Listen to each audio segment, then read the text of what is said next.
સોળા લઈ આવ્યાથી જો દેશી વાડીઓમાંથી સોળા લઈ આવ્યાથી ને આ દાણા કાઢવા મળ્યા છે.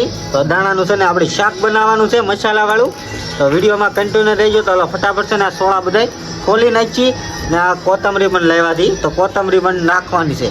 બધા સોળા ખોલીને હારા હારા દાણા કાઢી લીધા છે ને એટલા ભરાણા છે તમે જુઓ. થોડાક અમતા દાણા ક્યાં છે. તો હાલો આપણે આની રેસીપી કેતા શાક બનાવવા મળીએ.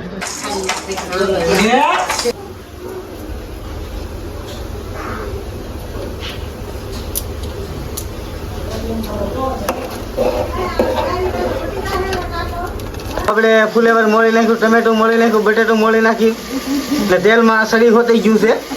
તો બધી વસ્તુ થઈ ગયું છે. હવે આપણે મસાલો અને પાણી નાખવાનું છે ને પછી થોડીક વાર આપણે વેટ કરવાની છે.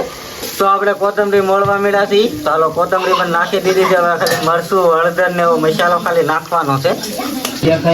ધાણા જીરુંનો પાવડર લઈ લીધો છે આપણે 2 ચમચી ભરીને.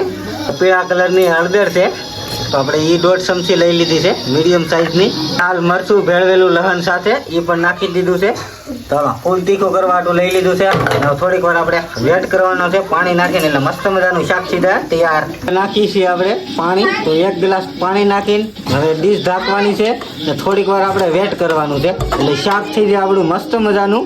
હાલો હવે આપણે છે ને ડીશ ઢાંકવાની તૈયારીમાં છે. તો ડીશ ઢાંકી દઈએ ને થોડીક વાર વેટ કરી દઈએ.